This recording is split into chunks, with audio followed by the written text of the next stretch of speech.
Who the Wild Things Are with Ryan McGuire. You gotta listen to your body. Oh my God, maybe, I could get out there, I could do this. Let's take a ride, find your wild side, real stories, see with your own eyes. It's so beautiful. I'm gonna have the best time out here. I was in tears. I was just like, that's the best, man. Welcome back to Who the Wild Things Are. My name is Ryan McGuire, and I'm here to bring you conversations with the most wild folks on the planet.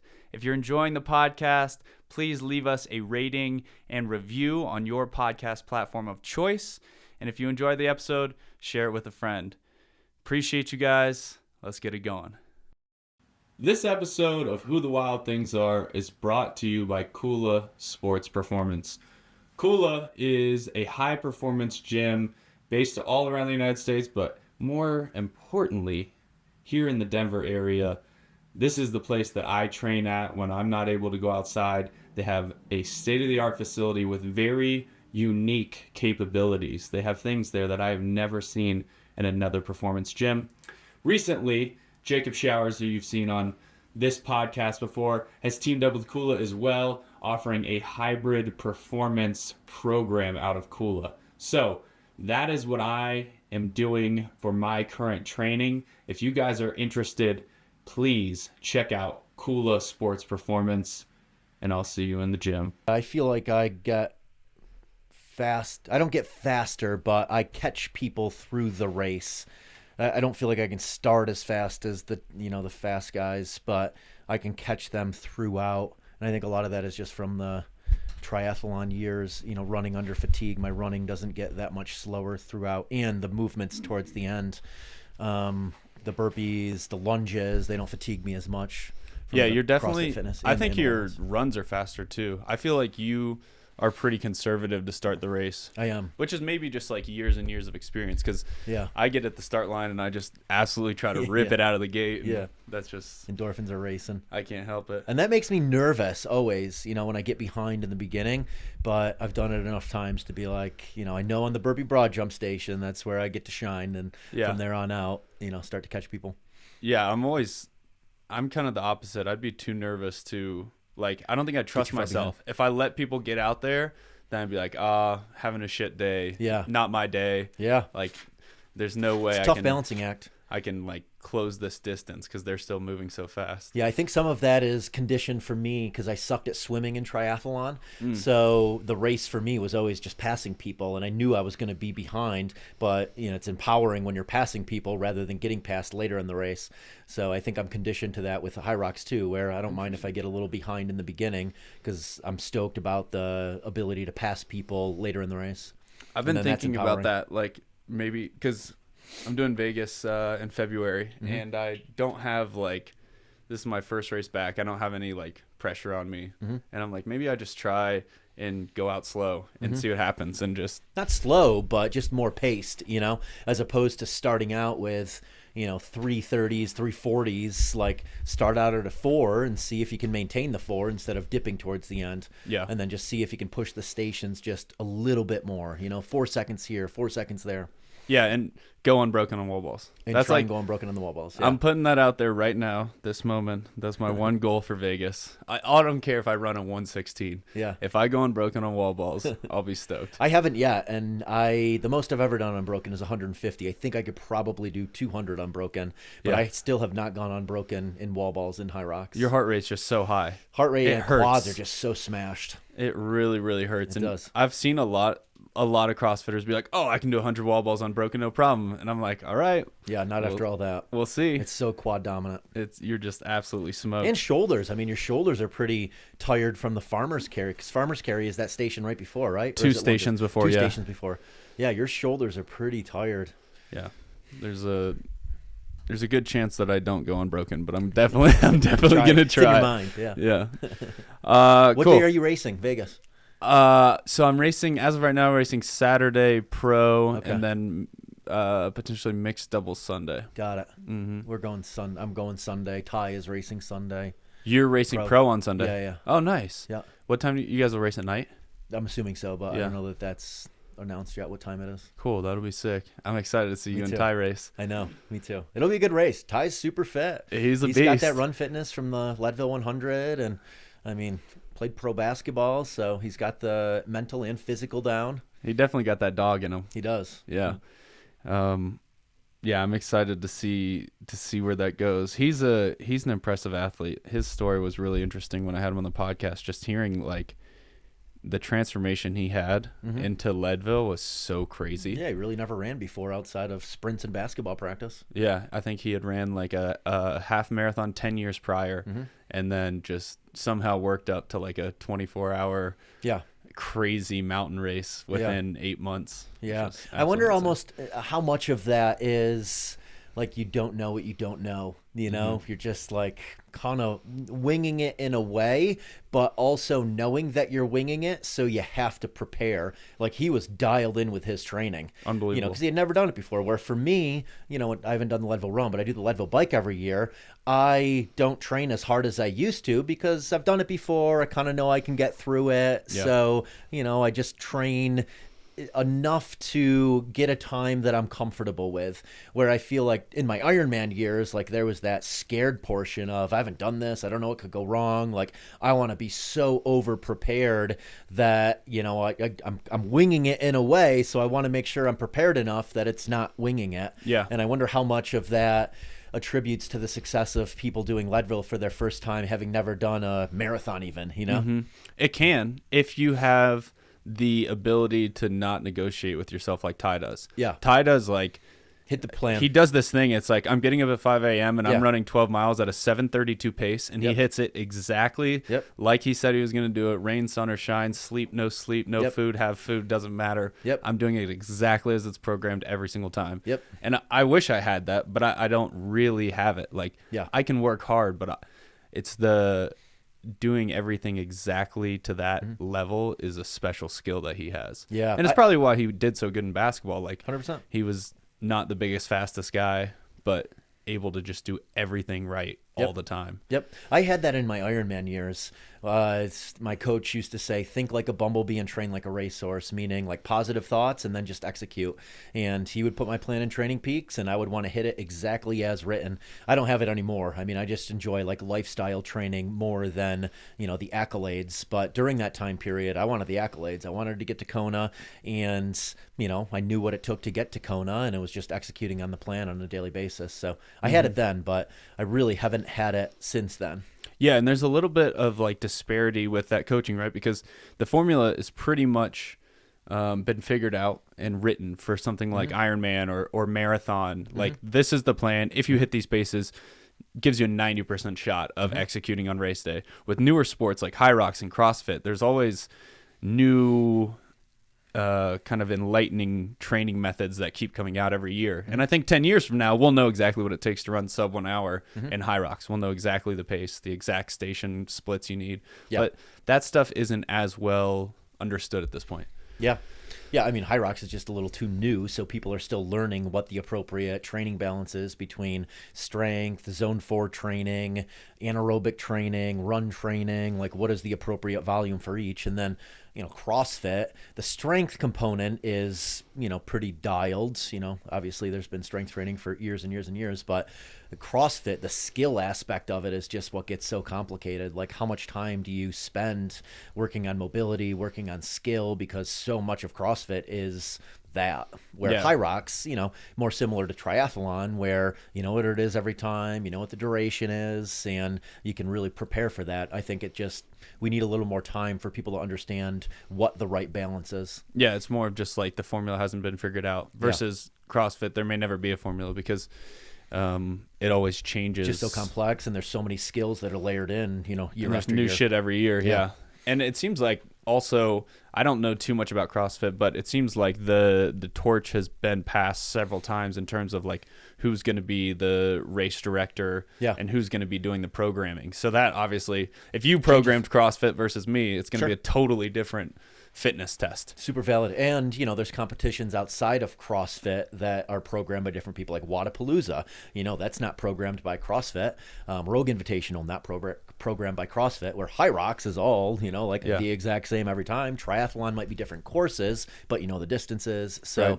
yeah, there's a lot of variation in CrossFit, which, in a way makes it hard and enjoyable in that you don't really know what to expect. So you have to train so broadly that, you're just really good at everything as opposed to being, great at one thing. For sure. I think they all have, they all have their strengths and they all have their weaknesses in training and competing. Like, I love training CrossFit. I just like the variety. I like balancing anaerobic fitness with aerobic fitness, with strength, with explosiveness, with endurance. It kind of tests all of those in a way. I guess you could say it doesn't really test endurance, but I throw in the endurance portion because I really love it.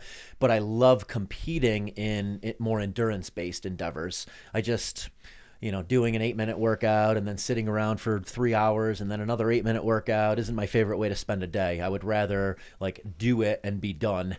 Or I would like to do something where I feel really fulfilled at the end. Yeah. You're on your back certainly after a CrossFit workout, but like an Ironman, when you cross that finish line, there's just such a relief that that's done. Thank God. I don't want to do that again for a while. And High Rocks in a way too, it's long enough that when you're done, you're like, I'm glad that's done. Yeah, you're kind of done at lunges. Yeah. You're like, I'm ready for this to be over. Exactly. When you look back on 2024, like, you're definitely a person that, you've inspired me in many ways. Like, you're a goal-oriented person that, like, plans your days, your years out really intentionally. Mm-hmm. When you look at 2024 in review, what was, like, the big moment that stands out as like the competition or the achievement that's like, when I look back on 2024, 10 years from now, this is what I'm going to think of? Good question. As far as the competition standpoint goes, Leadville was really fulfilling for me this year. I trained a little harder than I have in years past for Leadville without it massively affecting all of the other things I enjoy doing in life. Meaning, I built to just under a 3-hour ride at elevation in Leadville, and I did a lot of like 90-minute to 2-hour rides at a pretty high effort, and that prepared me really well. My time was 8:27, which is the fastest I've ever gone. Kind of the gold standard for the mountain bike race in Leadville is to go sub 9. That's where you get the big belt buckle. And I knew I had a good race early on. The power just came pretty easy. I was passing people in a pretty fast group where I started. And I didn't really start not enjoying it until 60 or so miles in. And, 60 miles in is probably like the 5-hour mark. So I knew that it was going to be a good time when I crossed the finish line. And I like that feeling because I had to train for it. I couldn't just show up and do that. Like, I had to backtrack my way into succeeding for that. So it just reminds me of the Ironman years where, everyone's showing up at that starting line. Like, they had to put in some significant work to post whatever time it is, whether it's finishing or posting a fast time. Like, everyone had to put in work. So that was really fulfilling. Other events or other milestones, I guess one of the big ones was Austin deciding on purchasing a property there and building a house in Austin. I often preach that your environment is going to heavily dictate your reality. Like, our reality here in Colorado is very much based around outdoor recreation. Yeah. Like, I didn't do that in Syracuse, New York. I did a lot of my training indoors on a treadmill and just riding for 5 hours on a stationary trainer. And that's why I got burned out from Ironman. So being in Colorado, like, the mountains just beg you to be outside. And Austin it's becoming this melting pot of brand builders, creators, entrepreneurs, the wellness scene, new media personalities, and I just want to be in that mix more and more as I continue to grow my own business in that space. And I know that by putting myself in that melting pot that I'll attract opportunities, and it'll be much easier to build the business I'm building right now by spending some time in Austin. And, we're building a very intentional property. We're building 2 homes on one property. One home is going to be occupied by Wyatt and Abigail, who own an ice barrel, and then Sarah and I will have the other house, and we're going to share amenities. We're going to have like this shared communal wellness area with a pool, sauna, ice barrels, probably a rooftop gym area. And my long-term vision for it is for other friends to buy the properties next to us and to combine the backyards and build like a pickleball court and to build an indoor-outdoor gym. I want to do this more and more going forward, where we're building intentional properties with friends that are very wellness oriented and that can be community hubs for wellness. Yeah. So, that initial decision started last year and now is, being built right now and should be done around April or May of this year. But I would say that was a big milestone of like picking Austin and starting to develop the plans for what that property could look like. Yeah, that's awesome. I think a lot of us like crave more and more this sense of community. Sure. We have several people that live here, and I always love having other people living here that are focused on doing the same thing. Aaron and Jacob are building Aeon in this athletic club and run club in the basement. We're upstairs training on a bike trainer, and it kind of just rubs off on you in a way that is super helpful, right? If you're around a bunch of people that are going out and partying every night, it's a lot higher chance that you're going to go out and party. Sure. So the importance of picking these neighbors that you're talking about probably becomes like a really big hot button issue, right? It's like, if we're going to pick our neighbors, hopefully they're going to be the type of people that are into the same things we're into. 100%. Yeah. And, we're curating it. There's like Wyatt has become a very dear friend, and we have now partnered on Founders Only, my wellness-based retreats that I've been putting on for the last couple of years. I've worked with Ice Barrel, basically since he started it back in 2018, and, I've developed a hell of a friendship with him, and I know that he's someone I want to continue building stuff with, so I want to be in close proximity to him. And yeah, those other 2 people that build the homes right next to us will be other people that, I've spent a lot of time with, and I know that I want to continue building stuff with, and, whose lifestyles and passions just really jive with ours. Yeah, you mentioned earlier like the burnout from Iron Man, and I think one thing I see with you is you have this like incredible consistency with social media, and in my opinion, it's much harder to avoid burnout in social media than it is in working out. I can work out every day and not get burnt out. I'm burnt out after 5 minutes on social media. What is your like tactic or recipe for staying consistent? I mean, you've been doing this for 7-8 years now and been at it every day. Yeah, I mean, posting content since 2010, but working with brands since 2015, so 10 years of doing that, and then really operating it as a business the last 6 or 7 years. So some of the keys have been not letting it get in the way of my lifestyle, staying true to the things that I want to do every single day. So we're doing this podcast right now at noon because I wanted to hit my morning workout first. And I time block throughout my day where I know I'm going to hit the things that I really want to do each day, which is a couple workouts, sauna session. And a lot of that is built into creating content. So I just make it easy in a way for myself to document what I'm doing. Sterling is here with us shooting some of this for YouTube for the podcast. So I'll just kind of multitask without multitasking throughout the day. And then, our house is set up as kind of a content studio where our backyard is a gym, sauna, ice barrel.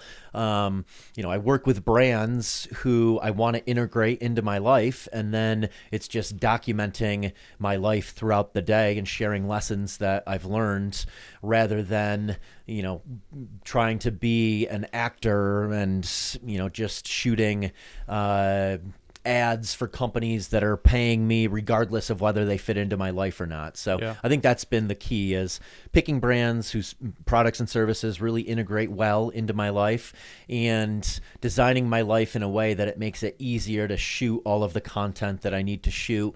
And then I've learned over time as well what is valuable and what is not. I could just take pictures all the time on the top of mountains flexing and, they probably get some likes and good engagement, but I want to add value. So I've become more and more thoughtful of how can I share my journey in a way that will either inspire other people or allow other people to follow in my footsteps if that's something that they desire.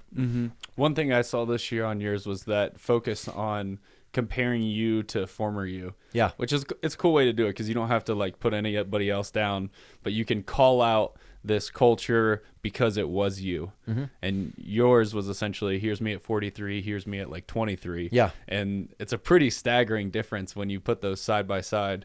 Yeah, well, it just makes it so much more relatable when you show that I wasn't born some superstar with the aesthetic I have now. You know, it took years of work to get to that. So sharing that with someone who's in their 20s that might be, you know, struggling with their weight, their career decisions, a relationship they're in, and just allowing people to know that, hey, in a year, like you can change things radically. In 5 years, you can be a completely different person. You know, I went from being a out of shape insurance salesman to towing the line with the best triathletes in the world in Kona in a 5-year period. So, you know, if you're consistent with your daily actions and they're leading to something, you can massively reshape your life. And, you know, you can pretty much do it at any point in life. Obviously, as you get older, it gets more difficult to do that. But I mean, that's really the message. And I think that's why those journey posts have done so well, is people can see like, hey, here's, you know, where he was and where he got to. Oh, okay. Like that's me now. Like that'd be cool. That gives me hope that I can do that too if I make the same compounding decisions. When do you ever, I guess the question is, do you ever feel the burnout from social media at this point? Or is it just in a different bucket and it's just business and you just do business because it's business? Do you ever feel the type of social media burnout that maybe a younger creator would have? 100%. You know, it ebbs and flows. Like for a long time, I loved Instagram. And Instagram now, I feel like it's becoming more and more like TikTok. You know, you just have to create really short, highly viral things for it to get good engagement. So now I'm putting more thought and effort into YouTube because I feel like that jives more with my lifestyle, where I can just be my authentic self and I don't have to think as much about catering to the algorithm. And I like being thoughtful more than anything. You know, I don't want to just produce highly viral clips. Like I want to be thoughtful. I want to impact people. I want to share lessons that I've learned, and I want to share my lifestyle in a way that others can take from it and apply it to their own lives. So I feel like YouTube is allowing me to do that the way I want to create content now. So I'm moving more and more towards creating more and being more thoughtful with YouTube.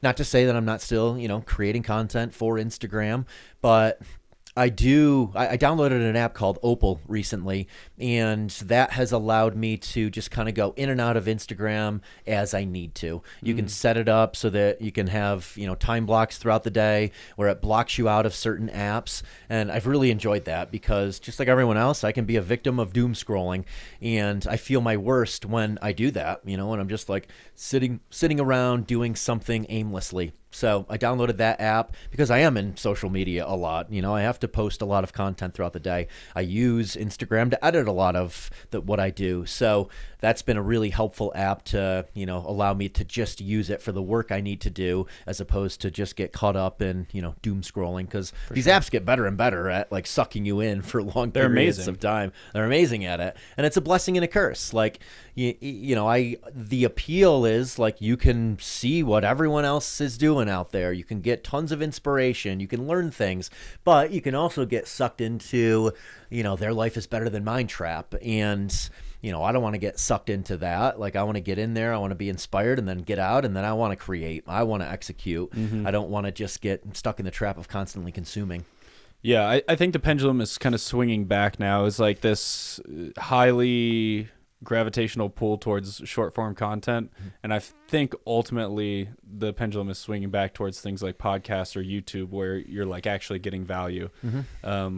It is like you're saying, like Instagram Reels is kind of very like crackheady. Like you're just like, oh, what do I get next? What do I get next? And it's just like this instant dopamine hit where you're actually, social media at its core can be amazing. It's like the greatest knowledge share of all time. Yeah, and the ability to meet people. I've met so many amazing people through social media that I never would have met in life that's how we were it met. not for social media. Almost everybody, I mean, we're 74 episodes in or whatever. That's 74 people that I've met through social media mostly. Yep. I mean, how many of those people did I know beforehand? I mean, not many. Yep. So it can be amazing, but I like what you're saying about blocking out certain times to be able to use it. I just wrote this Opal app down. Are you working with them? I'm not. It's a great app. We'll send them this clip, and I'm just saying. Yeah, Could I've work been out. introduced to them, but yeah, not working with them, and I think it's an amazing app.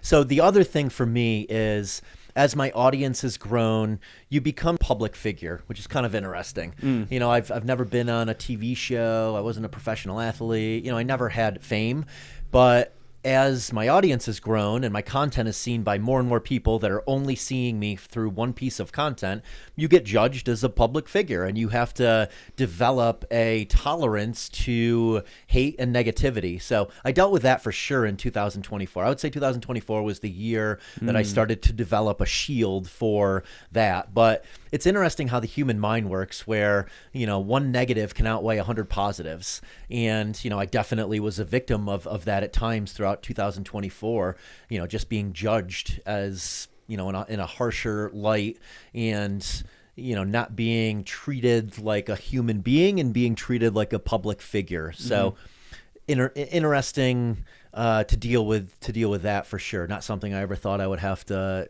deal with. Are there any like that stick out to you as things that are like actually get to you? Because obviously there's a lot of garbage in there, but there could be things that are like, Yeah. you know, people are like ruthless. They go for the pain points. Yeah, they do, definitely. I mean, I get this a lot. You know, your face looks like you're 60, your body, great body, but you look like you're 60. Really? So all the time I would get that. You know, certainly the TRT comments, the steroid comments, and, you know, with those, like, no judgment for anyone who, you know, it takes those. I understand the benefits of it for sure.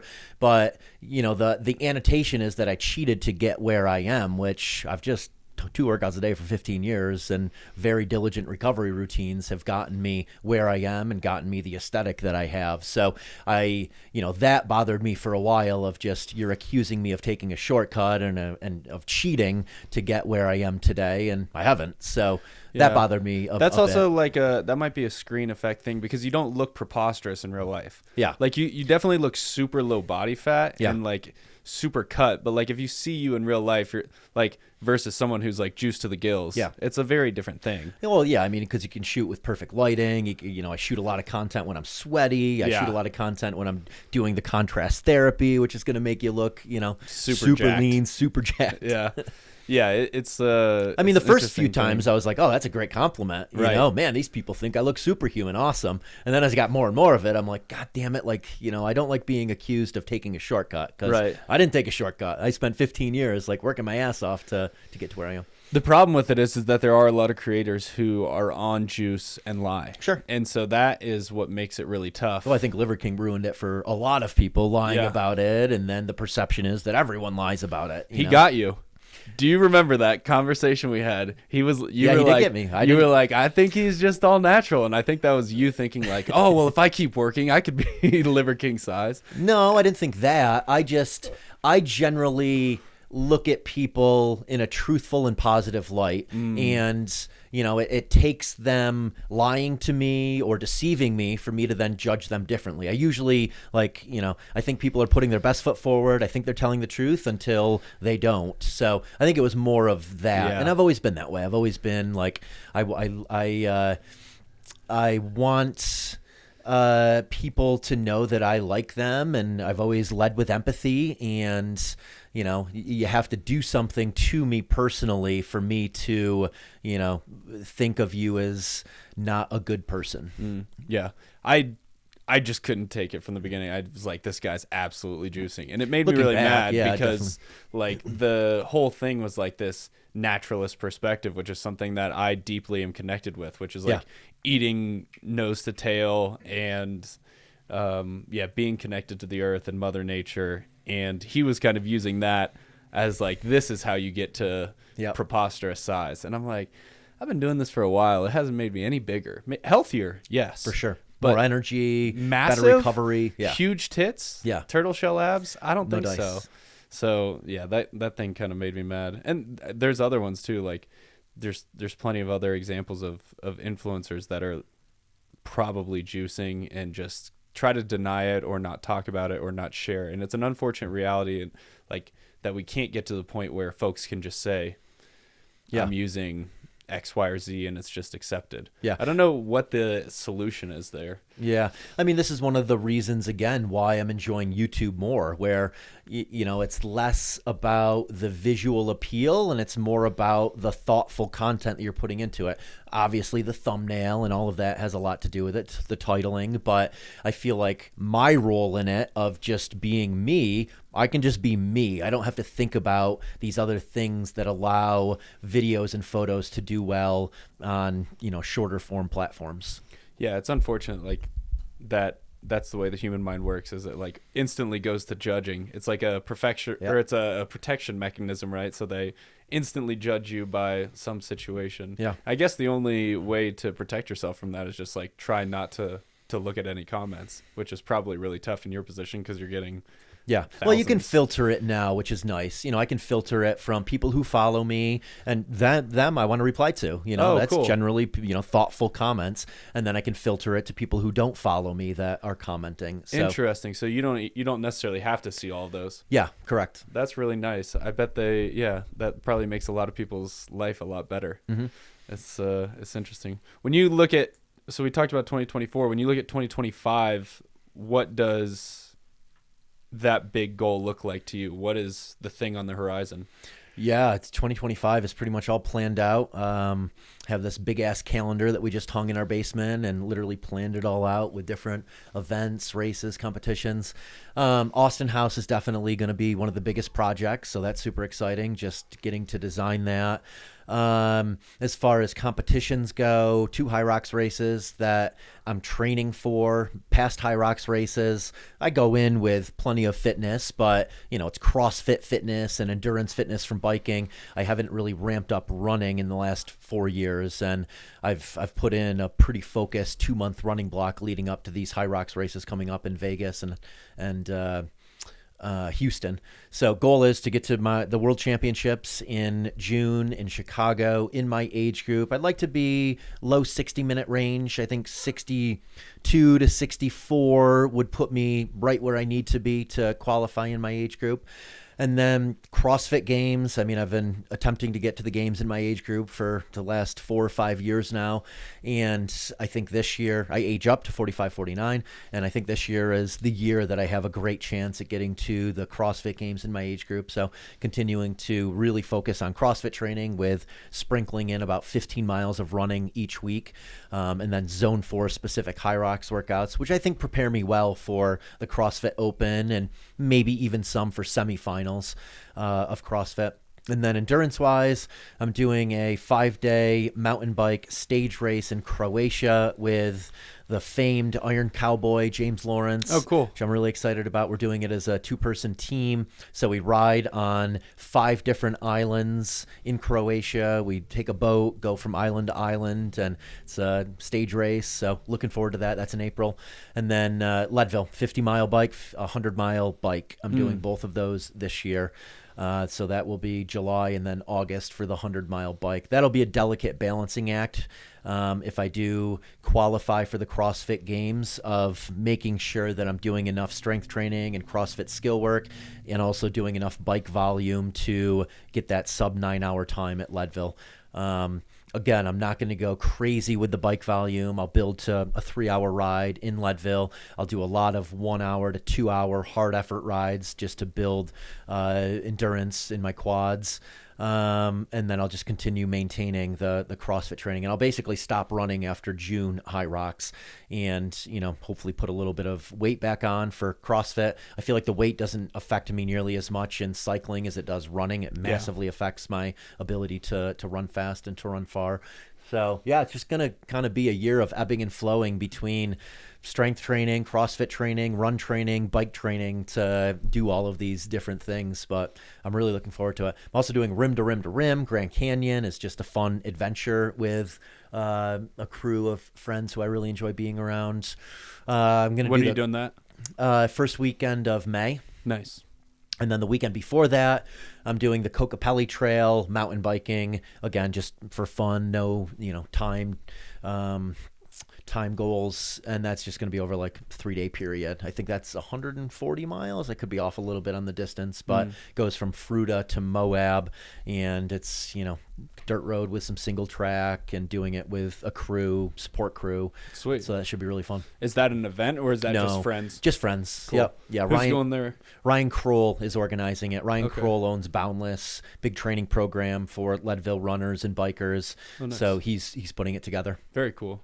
I love that area. Like Me Fruta. too. It's Just so Western pretty. Colorado in general is amazing. It's beautiful. Yeah, people think of Colorado as mountains and skiing, and half of Colorado is a desert, Right. and especially the western half. Sand dunes and the red rocks and Fruta and Moab and deep canyons. So it's going to be a beautiful, beautiful adventure. Have you done that portion? Because the Colorado Trail, I guess that's further south. The Further Colorado Trail does not intersect with the Kokopelli Trail, so you haven't done the Kokopelli Trail, any of it.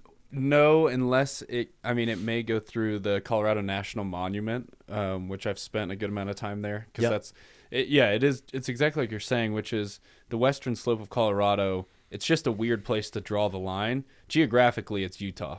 Yeah. Right. It doesn't look like what you're thinking of. It's kind of these rolling hills of like light dirt and really deep canyons. It's very different than anything in the Front Range or even in like Buena Vista. Yeah, the Colorado National Monument is a gem that I don't know that a Unbelievable. lot of people, even in Colorado, know about.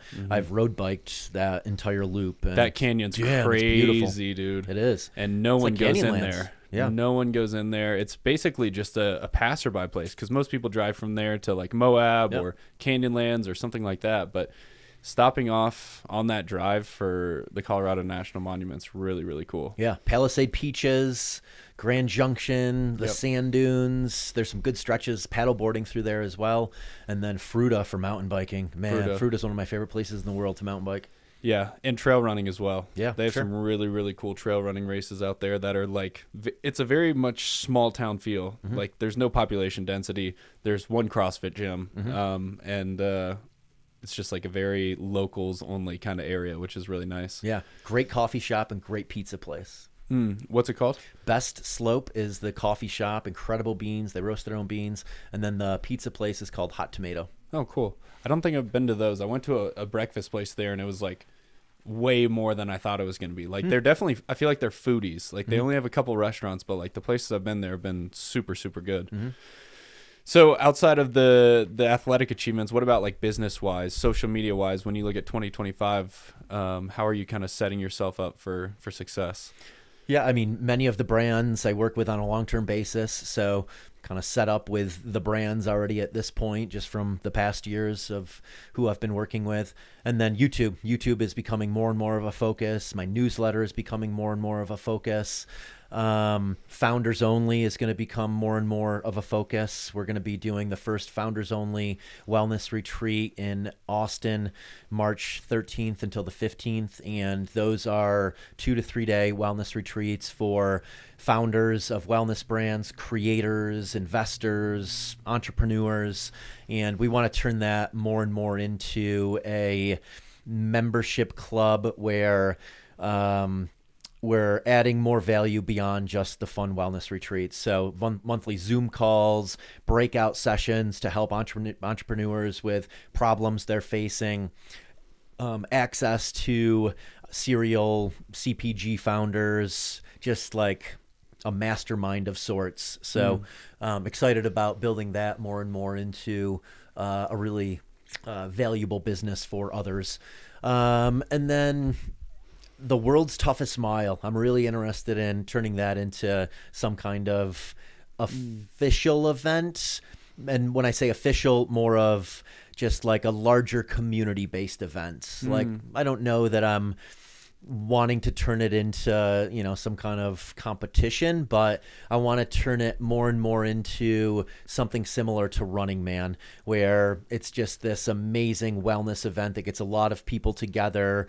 Everyone's endorphins are racing. It's in a, closed off environment, so it's easy to meet people. The infield of the track is, exactly. Sauna, cold, food vendors, musics, maybe some speakers, just turning it into a a really fun, more formalized type of wellness event. That's a great idea. Yeah. And you could do it at like a stadium and just like Sure. you said, have tents set up kind of in blocks around the football field, have the event on the outside. It'd be pretty easy to organize that. Definitely. Yep. And then I work with a lot of brands in the wellness space, and I think the perception is I work with like every brand in the wellness space just because so many of these brands sponsor content now. That's where they see the highest conversion. And, I am selective in who I work with, and that I want them to easily be able to integrate into my life. And then I invest in a lot of these brands. That's kind of the long-term play with them is, putting money in and having some equity in the brands I work with, knowing that I can add value beyond just putting capital in. And then ones that are growing really fast that just have incredible customer acquisition costs, long-term value, either profitable or you can really see the path to profitability, raising money for those type of brands, just doing case-by-case SPVs. So that's the business side of things where, I generate my money to live. Yeah. So for folks maybe that aren't financially savvy, what you're saying is you're supporting these brands in a way where, hey, drink this. I'm in the backyard at Muscle Mountain. But you're also taking cash, sometimes maybe the cash that they're paying you to do that, and you're investing it back into the company with the belief that this is a legitimate enterprise that's going to grow, have some kind of liquidation event, and then kick back a return to you in the future. You got it. 100%. I just get so much more fulfillment out of investing in people I know, brands where I feel like I have the ability to influence their growth.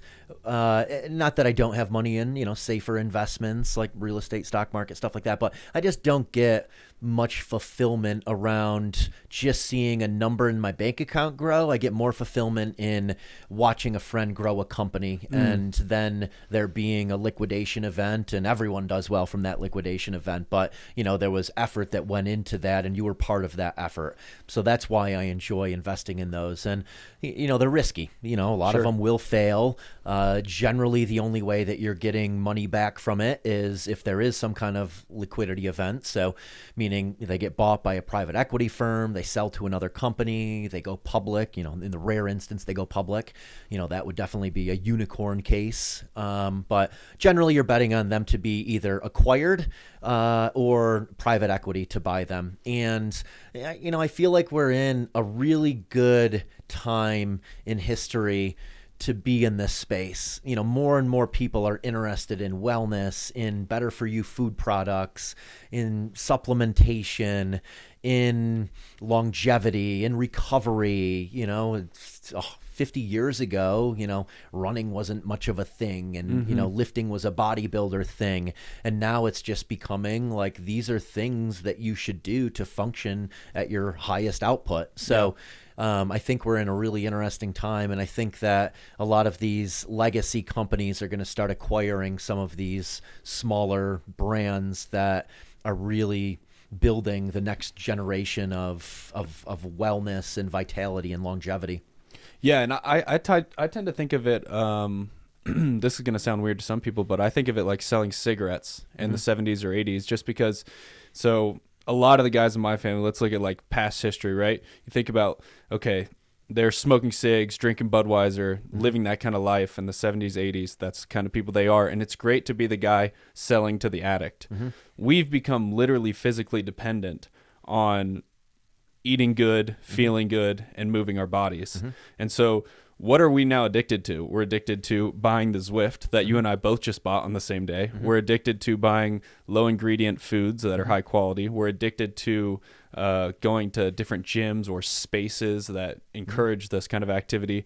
And you can predict with some reasonability that folks are going to continue to spend at an increasing rate on things that are health and wellness. Yeah. I mean, I think sauna and cold exposure, for me, those are the two most beneficial things I've adopted in the last 8 years. And the beautiful thing about both of those are, like the gym requires effort, various, exercise modalities require skill. Like anyone for the most part can get into a sauna and get the benefits of sauna. Anyone for the most part can get into a body of cold water and reap the benefits from those. And, I feel like the benefits they compound over time, and there are many. And they go beyond just the physical and mental benefits. Like for me, doing the contrast therapy every night, that's my community time. That's where I've met some of my closest friends. That's where I've had some of my best conversations. So, that's where I enjoy like building community, is around contrast therapy. So I get the physical benefits of, recovering faster, getting this workout for my circulatory system. And I get the mental benefits of stress resilience and just, the endorphin rush that you get from hot and cold. And I get the community benefits of doing these with others. So, they've been so monumental in my life. And I consider them to be basically drugs with no consequences to them. Yeah, it's that. And there's even a couple other things. One, typically it's too hot for your phone. So there's a lot less phones in those situations. For us, I've designed mine kind of, put the stuff in the backyard based on what I saw at Muscle Mountain, which is we have a wood fire sauna and a cold plunge. And in order to get there at my house, you have to walk on rocks. And so you have to basically be barefoot walking on rocks. Then you get in the hot with no phone because it's too hot. And it's just like these little things that it's not as hard as a workout, but it promotes kind of those same positive changes in your life. It's a very important thing. The piece that I'm trying to figure out I don't understand your social battery. You have this like ability to host and day in, day out interact with so many people. Is it God-given? Is it intentional? What is the piece for you? Yeah, a lot of it I think dates back to just growing up as an only child and having people over to my parents' house every single night to play ping pong and play basketball, and then college, throwing massive parties. I've just always enjoyed hosting people and always enjoyed being around people. I'm definitely, much more extroverted than introverted, but, I know what I need either each day or let's say once a week to replenish that social battery. Like mountain biking for me. If I can get out and mountain bike for 60 to 90 minutes every day by myself, just listening to one song on repeat, like that is the refresh I need. So I tend to do that by myself. I might meet people at a trailhead, this, but I'm off doing my own thing. I'm riding at my own pace and I'm in my own little world during that time period.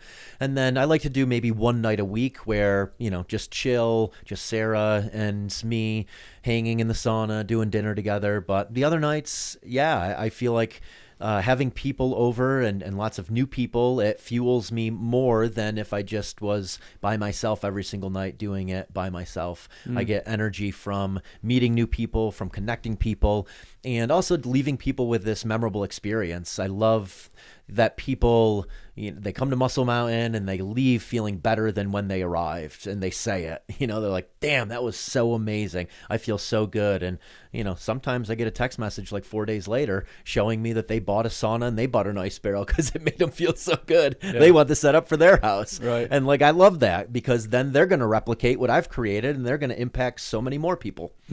Yeah, that's beautiful. I think it's hard to get in sometimes, but there's nothing, I guess, anecdotally that makes me feel better than a cold plunge. Yeah. I feel like now the jury, the Susanna Soberg study came out, everyone was all in on cold plunge. Then some people were like, I don't know if it was a great study. There's been some debate about the brown adipose tissue, whether or not it's good for metabolism, whether or not all of that doesn't matter to me because I know anecdotally when I get out of the cold plunge, I feel as good as I've ever felt. And that's really my driving factor for it. Yeah, I mean, you're a scientist. You are your own scientist. And that's how I consider myself with a lot of these things. If I do something, I feel amazing, and there's no consequences to it, then I'm going to continue doing it. Whereas, if I eat a pint of ice cream every single night, I wake up the next morning with a stomach ache and have a bit of a headache, and I don't have as much energy to hit a workout. So I'm like, okay, I'm not going to do that every single night. Like that has consequences. So yeah, figuring out for yourself, what are these things that you can do where you feel really good and there's no consequence, there's no down from it. And I agree with you 100% that cold exposure, in my opinion, is the quickest way to have this amazing state change with very little effort other than the discomfort of getting into that cold water. An extreme reproduction of presence. Yep. Like, you start to feel like during the middle of your day, sometimes I'll feel like, oh, I'm just like caught up in all these little things pulling me in different directions. It's like, if I get into the cold water, nothing is going to matter except for what is happening right here, right now inside of my body. Yeah. And there's very few things like that. It's like a reset for your nervous system. Yeah, it's like blowing on the Nintendo game. I'm dating myself with it. Blowing on the Nintendo game and putting it back in. Yeah. One last piece of advice from you for anybody kind of looking at their 2025. Maybe they're a listener that is feeling a little bit stuck, trying to figure out what direction to go in. What's your one piece of advice for planning out the year? I think intention matters so much. So having some intention with your year, and then realizing that you need to backtrack your way into success in anything. So it's like having that goal, whatever it is, but breaking it down into little baby steps. I'm not just going to show up for Leadville and do it. I'm not just showing up for this stage race and doing it. I'm backtracking my way into succeeding in those things. So, having intention and then coming up with a plan of just daily consistencies you can do to get you closer. And time blocking. I time block my days. I know the things I want to do every single day that, I'm going to do everything in my power that they don't get interrupted. And I know that at the end of a year, if I time block my days in that way, just having done this now for years, that at the end of the year, I'm going to generally have a pretty damn good year because I was intentional with my days of getting in the things that matter most to me. Yeah. Stack up the little wins. Yeah. And that'll equal a big win over the year. 100%. Cool, man. Well, thanks for coming again. And where can people find more of you? Eric Hinman, Instagram, YouTube, newsletter, erichinman.com. Or at his house, Muscle Mountain. Or at my house if you're in Denver. Stop by.